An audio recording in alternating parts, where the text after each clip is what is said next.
నమస్తే and welcome to encounter news analysis.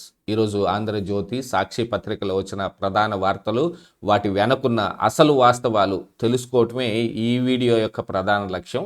ఈ video చూస్తున్న ప్రతి ఒక్కరికి నా సిన్సియర్ రిక్వెస్ట్, వీడియోని ఖచ్చితంగా లైక్ చేయండి, ఇంకా 10 మందికి షేర్ చేయండి. అలాగనే ఈ రోజున క్రిస్మస్ కాబట్టి రేపు వార్తాపత్రికలకు సెలవు. ఈ రోజున ఉద్యోగస్తులకు సెలవు ఉన్న కారణానికి రేపు వార్తాపత్రికలకు సెలవు ఉంటుంది. మనం వేరే పద్ధతిలో ఈ వీడియోని చేసుకునే ప్రయత్నం ఖచ్చితంగా చేద్దాం. వేరే న్యూస్ మొత్తం గ్యాదర్ చేసి మీకు అందించే ప్రయత్నం చేస్తాను. ఇక వీడియోలోకి వెళ్ళిపోతే, ఆంధ్రజ్యోతి నేడు క్రిస్మస్ వేడుకలకు ముస్తాబైన చర్చిలు. క్రిస్మస్ సందర్భంగా విద్యుత్ వెలుగుల్లో విజయవాడలో సెయింట్ పాల్ బాసిలికా చర్చి. ఇక రెవెన్యూ ప్రక్షాళన. ప్రజల్లో అసంతృప్తి తొలగింపే లక్ష్యంగా రోడ్ మ్యాప్. సీఎం ఆదేశాలతోటి కీలక భేటీ. భూముల సర్వే, మ్యూటేషన్, పాసు పుస్తకాలు 22A చర్చ. జేసీ నుంచి కొన్ని కీలక అధికారులు ఆర్డీఓకు బదలాయింపు. మరికొన్ని అధికారాలు తహసీల్దార్కు.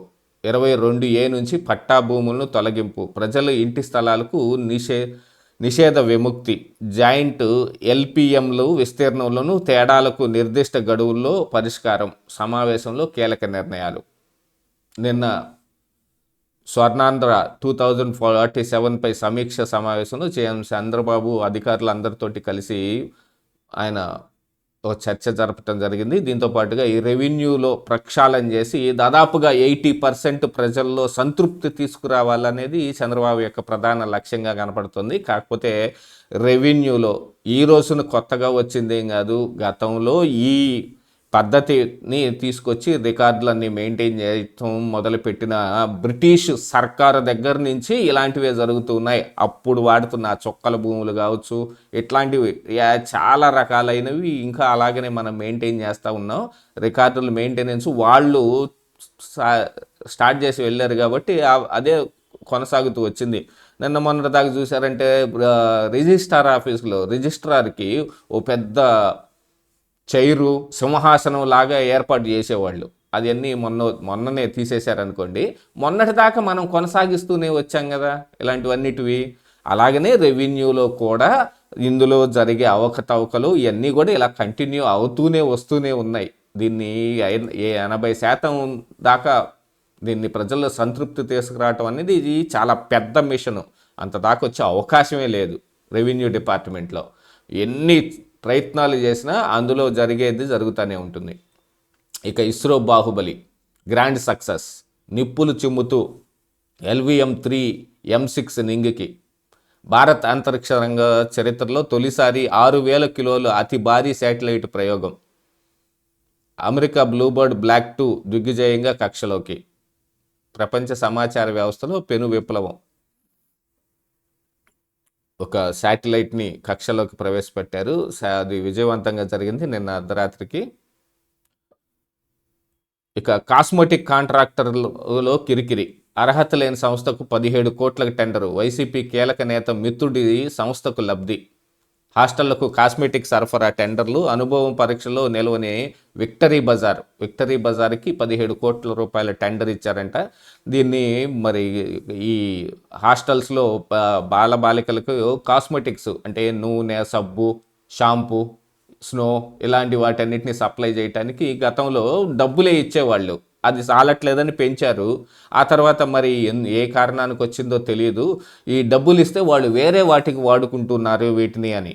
ఇప్పుడు నూనె రాసుకోకుండా కానీ, సబ్బు వాడుకోకుండా కానీ, పేస్టు, షాంపూ వాడుకోకుండా కానీ పిల్లలు ఎవరైనా స్నానం చేయగలుగుతారా? వాళ్ళు ఉండగలుగుతారా? ఈ రోజుల్లో అసలు ఎవరైనా వేరే పద్ధతి ఏదైనా ఉందా? డబ్బులు ఇస్తే వేరే దానికి వాడుకున్నా వాళ్ళు దినవారీ చర్యలో వాటిని ఖచ్చితంగా వాడతారు. మరి ఆ మంత్రి డోలా బాలవీరాంజనేయులు గారు చెప్పిన దాంట్లో మరి దాన్ని మనమే కిట్లు సప్లై చేద్దాము అని ఆ రోజున డెసిషన్ తీసుకొని దాన్ని వాళ్ళ కాంట్రాక్ట్ ఇవ్వటానికి వస్తే కాంట్రాక్టర్లో కిరికిరి. ఈ విక్టరీ బజార్కి వీళ్ళు కిరాణా కొట్లకి సప్లై చేసుకునే షాప్ ఇది. ఒక హోల్సేల్ డీలర్ లాంటి వాళ్ళు అనుకోండి. కనీసం సంవత్సరం మొత్తం మీద 2 కోట్ల రూపాయలకు కూడా బిజినెస్ లేని షాపుకి 17 కోట్ల కాంట్రాక్ట్ ఇచ్చారంట. దానికి వెనక కారణం ఏంటి అని అంటే మరి ఇందులో రాస్తారు, వైసీపీ కీలక నేత మిత్రుడికి సంస్థకి లబ్ధి అని.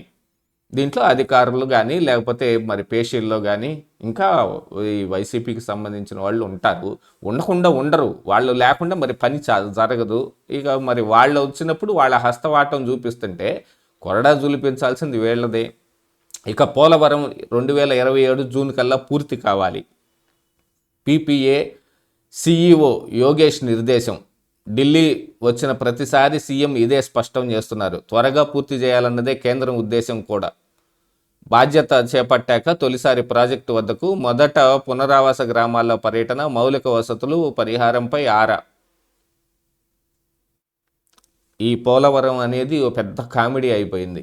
గతంలో దానికి ఇచ్చిన ఇద్దరు ఇరిగేషన్ మినిస్టర్స్కి ఇద్దరు అబాస్ పాలైన వాళ్ళే. మంత్రి అనిల్ కుమార్ యాదవ్ 1% బుల్లెట్ దిగిందా లేదా అన్నాడు. తర్వాత వచ్చిన అంబటి రాంబాబు గారు అసలు నాకు దాని గురించి తెలియదు పోండి అవతలకి అన్నాడు. అలాంటిది ఇప్పుడు పోలవరం ఒకప్పుడు సోమవారం పోలవారం అన్నట్టు పనులు నడిచి ఇక అది ఎక్కడ ఒకసారి దరిద్రం బట్టి ఆగిపోయిందంటే తిరిగి స్టార్ట్ చేయడానికి చాలా రకాలైన అవాంతరాలు వస్తాయి.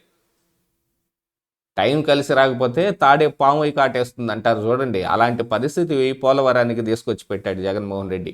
కేవలం ఆయన చేసిన అశ్రద్ధ మూలాన జరిగింది ఇదంతా. ఇక ఆతిథ్యం ఇవ్వనున్న రిషికొండ ప్యాలెస్పై 2 ఫ్లోర్లు వేసి హోటళ్లకు కేటాయింపు, సబ్ కమిటీలో ప్రతిపాదన. మరికొన్ని ప్రత్యామ్నాయాలపైన దృష్టి. ప్రభుత్వంపై భారం పడరాదన్నదే లక్ష్యం. ప్రజా ప్రయోజనాలే పరమావధి. ఆదాయము వచ్చేలా త్వరలో నిర్ణయం. పయ్యావుల కేసు దుర్గేష్ వెల్లడి. ఇక రిషికొండలో కట్టిన ఆ భవనం, ఆ హరిత రిసార్ట్స్ ప్లేస్లో కట్టిన ఆ భవనం, దాన్ని మెయింటైన్ చేయటం కష్టం అవుతుంది. దానికి సంవత్సరానికి 17 కోట్లు 9 కోట్లు దాదాపు ఖర్చు అవుతుంది. వీటన్నిటి రూపం దీన్ని ఏదో చేయాలి అని దాని మీద ఇప్పుడు ఆ హోటళ్ళకి కేటాయించే ప్రక్రియ చేపట్టారు. ఇంకా విచిత్రమైన విషయం ఏంటంటే మరి ఇప్పుడు దానిపైన 2 ఫ్లోర్లు వేస్తారంట, వేసి మరీ ఇస్తారంట. ఉన్నది ఉన్నట్టుగా ఏం చెయ్యటం కుదరదా అనే దాని మీద ఆలోచించాలి ఎవరు ఆలోచించినా సరే. ఇప్పుడు అదే పెద్ద వైట్ ఎలిఫెంట్, దాన్ని పెంచటం పోషించటం కష్టం అవుతుంది అనుకుంటే దానికి ఇంకా హంగులు అద్ది ఆర్భాటం అద్ది అంబారీ వేసి మరి మేము దాన్ని అద్దెకిస్తామనంటే ఎందుకు అంబారీ? అద్దెకి దలుచుకున్నప్పుడు ఎట్టున్నది అట్ట. ఇప్పుడు ఏదన్నా జప్తు చేసిన వాహనాలను కానీ వీటన్నిటిని ఎట్లా అమ్ముతారండి? తీసుకొచ్చి ఆడేస్తే యాక్షన్ ఎలా పెడతారు? ఎక్కడ అన్నవి అక్కడ ఉన్నట్లుగా అని పెడతారు. అలాగనే ఎలా ఉన్నది అలాగనా ఏం చేయటం, అది సలహా అంటే. దానికి ఇంకొంత ఖర్చు పెట్టి దాన్ని ఏదో చేయాలని ఎందుకు ఆర్భాటం? ఇంకా 2 ఫ్లోర్లు వేస్తారట పైన చూడండి. సలహా అంటే ఇలాంటిది ఇస్తారు. అధికారులు సలహాలు ఇలా ఉంటాయి. ఇక పదవుల బొనాంజా. టీడీపీలో 10-50 మంది నేతలు పోస్టులు. ఒక్కో పార్లమెంటరీ కమిటీలో 40 మంది, మహిళలకు 28%. టీడీపీలో పార్లమెంటరీ పార్టీ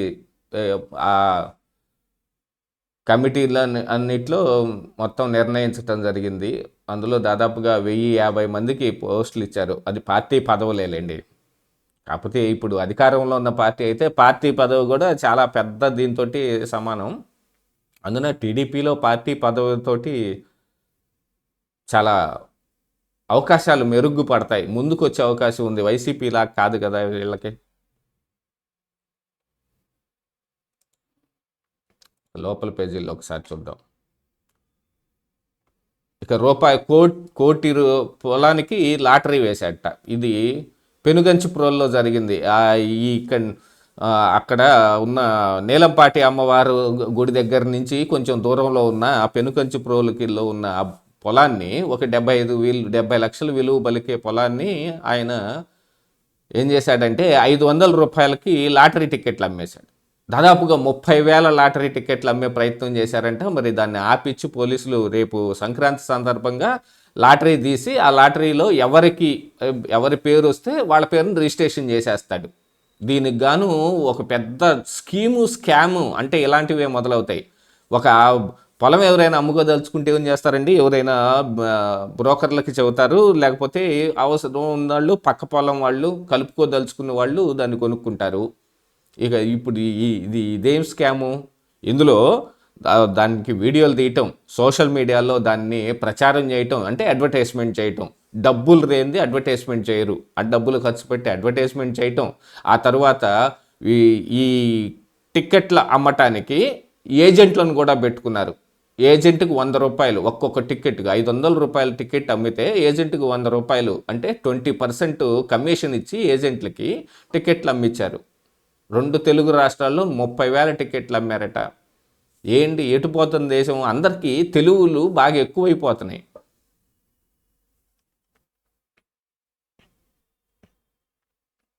ఇక బిడ్ వేసిన సంస్థతో ఒప్పందం. ఇక మెడికల్ కాలేజీల్లో బిడ్లకు ఎవరు రాలేదనేది నిన్న పేపర్లో మనం చూసాం. వచ్చిన ఆ ఒక కిమ్స్కి మాత్రం సంస్థతోటి ఒప్పందం చేసుకున్నారు. ఆదోని మెడికల్ కాలేజీ నిర్మాణానికి ముందుకొచ్చిన కిమ్స్కి ఆమోదం, మిగిలిన బిడ్డలతోనూ సంప్రదింపులు.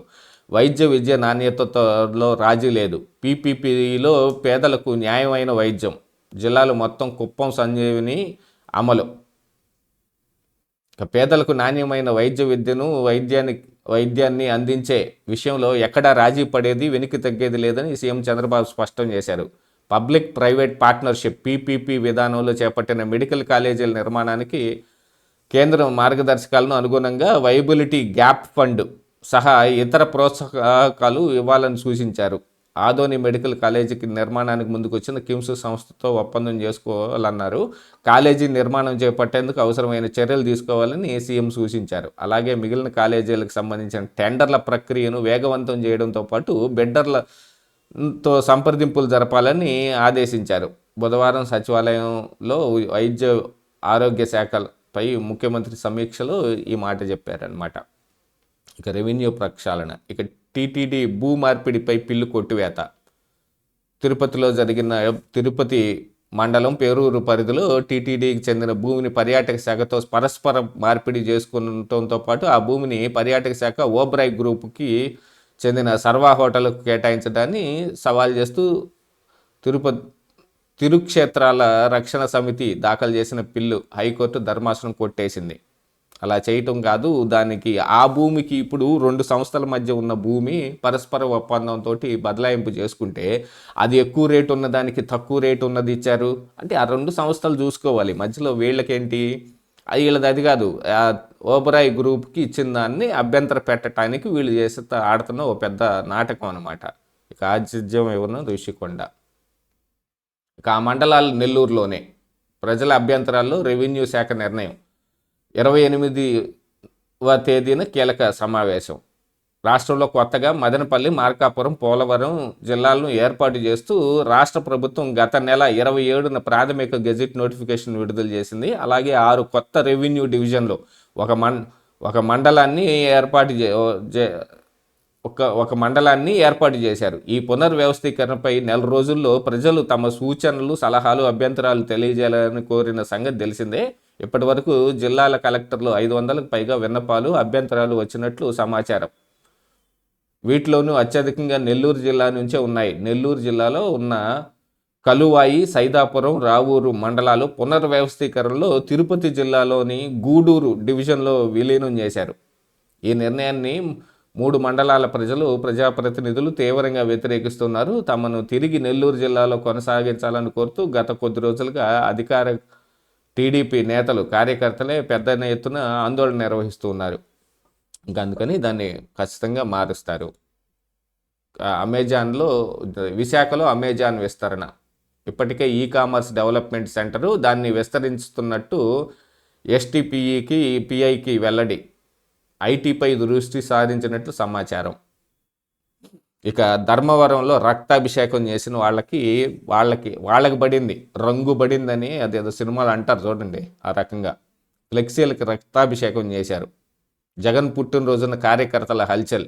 నిన్నేమో ఒక కుర్రాడు ఆ గర్భిణీ స్త్రీని కాలుతో తన్నాడనే ఒక కుర్రాడిని మరి అటు తిరిగి ఇటు తిరిగి అతను జనసేనకు సంబంధించిన కార్యకర్త అని వాళ్ళ చెల్లెలు చెప్పింది అంటే అది నిజమైపోయిద్ది.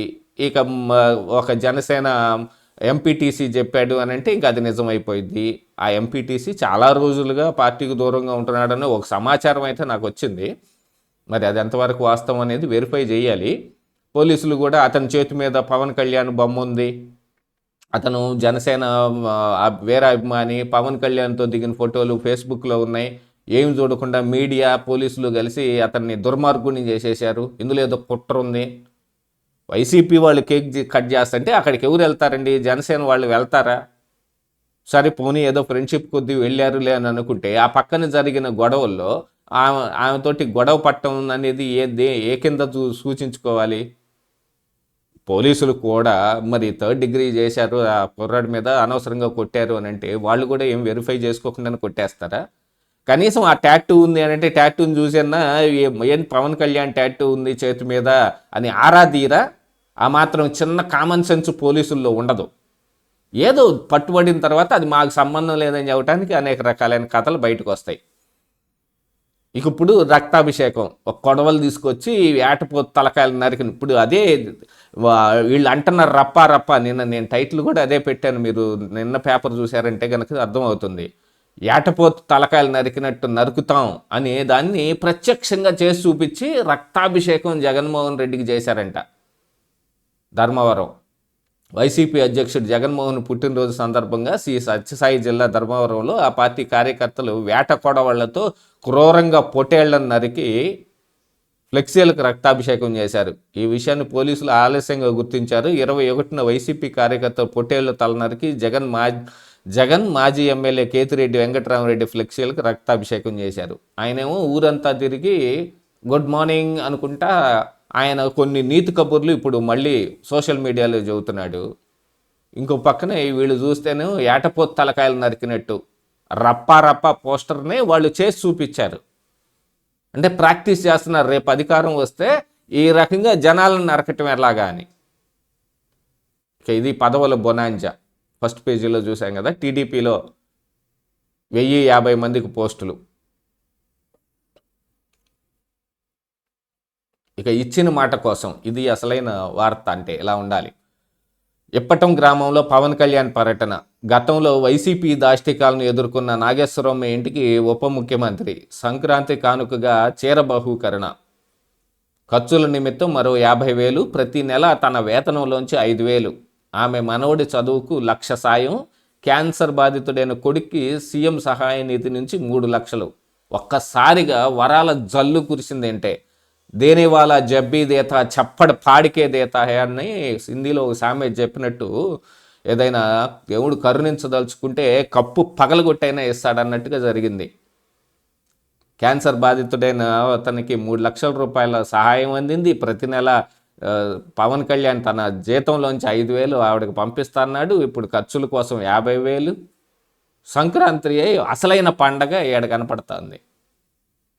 వైసీపీ హయాంలో దాష్టికాలకు ఎదురొడ్డి నిలిచిన ఇండ్ల నాగేశ్వరమ్మ ఇంటికి డిప్యూటీ సీఎం జనసేనాని పవన్ కళ్యాణ్ వెళ్ళారు. ఆమె యోగక్షేమాలు తెలుసుకుని పరామర్శించారు. గుంటూరు జిల్లా తాడేపల్లి మండలం ఎప్పటం గ్రామానికి చెందిన నాగేశ్వరమ్మ తదితరులు జగన్ ప్రభుత్వం హయాంలో జనసేన ఆవిర్భావ సభకు భూములు ఇచ్చారు. ఈ అక్కస్తో రోడ్డు విస్తరణ పేరిట గ్రామంలో వారి ఇళ్లను అధికారులు కూల్చివేశారు. గత పాలకులు దాష్టికాలకు ఎదురొడ్డి నిలిచిన నాగేశ్వరమ్మకు నా బిడ్డ పవన్ కళ్యాణ్ వస్తారు, నేను బెదిరింపులకు భయపడం అంటూ రోడ్డెక్కారు. దానికి గాను ఇప్పుడు ఈయన వేసింది. ఇక భగవద్గీత మత గ్రంథం కాదు, అదొక నైతిక శాస్త్రం, భారతీయ నాగరికతలో ఓ భాగం. యోగాను మత కోణంలో చూడటం దారుణం. మద్రాసు హైకోర్టు వ్యాఖ్య. భగవద్గీత కేవలం మత గ్రంథం కాదు, అది నైతిక శాస్త్రం, భారతీయ నాగరికతలో భాగం అని మద్రాసు హైకోర్టు స్పష్టం చేసింది. భగవద్గీతకు వర్తించేది ఈ వేదాంతానికి కూడా వర్తిస్తుందని తెలిపింది. ఇది మన పూర్వీకులు అభివృద్ధి చేసిన స్వచ్ఛమైన తత్వానికి సూచిస్తుంది అని పేర్కొన్నారు.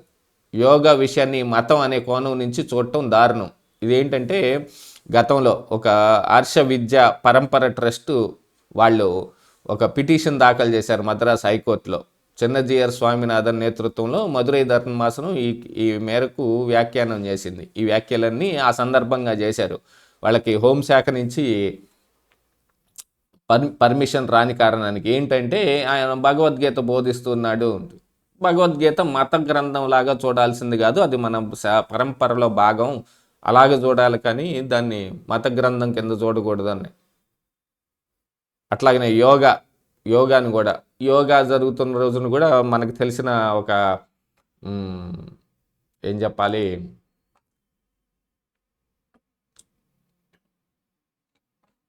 నాస్తికవాదులు కొంతమంది ఫోన్ చేసి యోగా ఏంటి, దానివల్ల ఉపయోగం ఏంటి, ఆ యోగా డేకి అంత ఖర్చు పెట్టడం ఏంటి, వీడియోలు చేస్తావా చేయవా అని నా మీద పడ్డారు ఆ రోజున. ఇక సాక్షి చూసుకుంటే ఊర్చేరని యూరియా మళ్ళీ కట్టకట, చంద్రబాబు సర్కారు అలసత్వంతో రబీలోనూ రైతన్నకు తప్పనిసరి. దాదాపుగా యూరియా గత కానీ ఇప్పుడు కానీ జరుగుతున్న వ్యవహారం చూస్తే కొంత దారి మళ్లింపు జరుగుతుందనేది పక్కా వాస్తవం. అందులో అధికార పార్టీకి సంబంధించిన నాయకులు అందులో పాల్గొంటున్నారు. చంద్రబాబు నాయుడు దృష్టికి కూడా ఇది వెళ్ళి ఆయన కూడా సీరియస్ అయ్యారు. కానీ గతంలోనూ సీరియస్ అవుతారు, ఇప్పుడు సీరియస్ అవుతారు తప్ప పనులు అయితే జరగటం లేదు. ఇలాంటి ఏదైనా వచ్చిన సమయంలో ఖచ్చితంగా నాయకులు వాళ్ళ ప్రభావాన్ని గట్టిగా చూపిస్తూ ఉన్నారు. కాకపోతే మరి గతంలో వీళ్ళు చేసింది కూడా అలాగనే ఉందిగా. ఇప్పుడు సాక్షి ఒకప్పుడు అందుకు మాత్రమే ప్రశ్నిస్తాం అని చెప్పడానికి లేదు.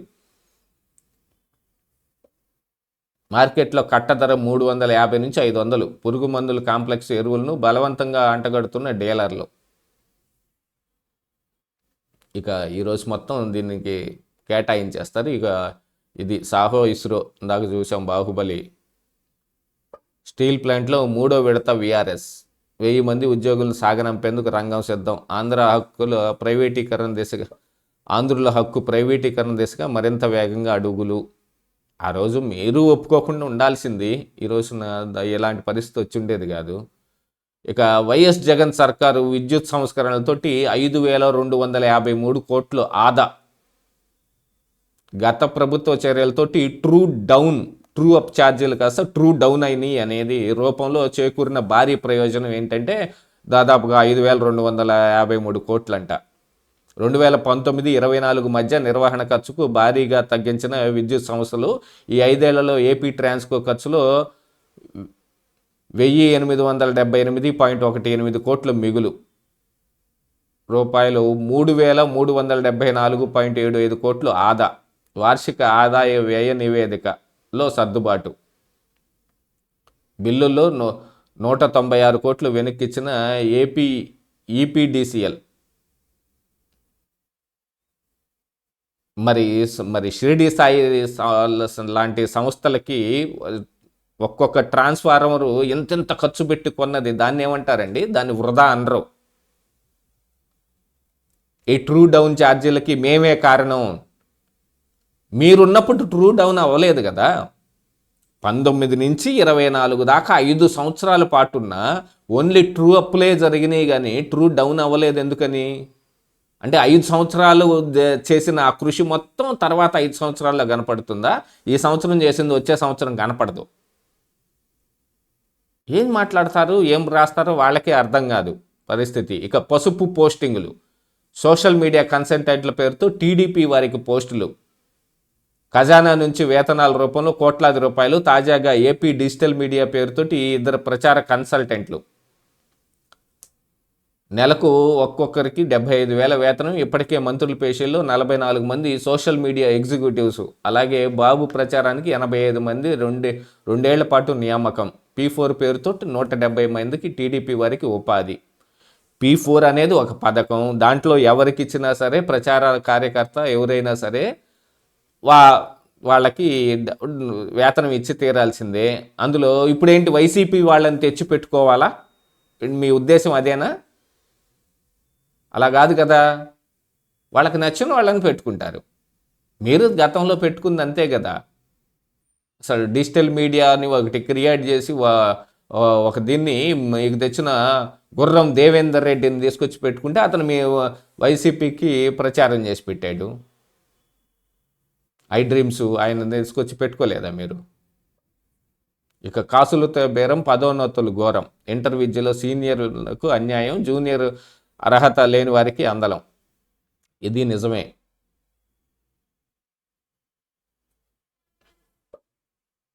ఇక రెండో పేజీలో చూసుకుంటే ఇక మళ్ళీ ఇక అది క్రిస్మస్ శుభాకాంక్షలు తెలిపిన మాజీ సీఎం వైఎస్ జగన్. ఊరి చేరని మళ్ళీ కటకట.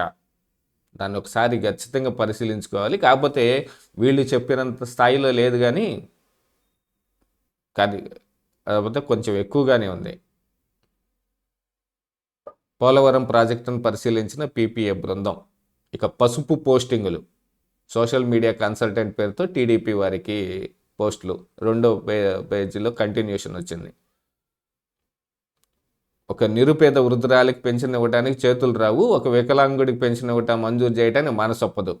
మరి గతంలో మనము చేసింది అలాంటి పరిస్థితులే కదా. సో ఇవంటి ఈ రోజున ఆంధ్రజ్యోతి, సాక్షిలో వచ్చిన ప్రధాన వార్తలు, వాటి వెనుకున్న అసలు వాస్తవాలు. మళ్ళీ రేపటి ఎపిసోడ్లో కలుద్దాం. రేపు దాదాపుగా ఈ వార్తాపత్రికకి సెలవు ఉంటుంది. నేను వేరే రూపంలో ఈ వార్తలన్నింటినీ మీ దాకా తీసుకొచ్చే ప్రయత్నం చేస్తాను. అప్పటి వరకు నమస్కారం.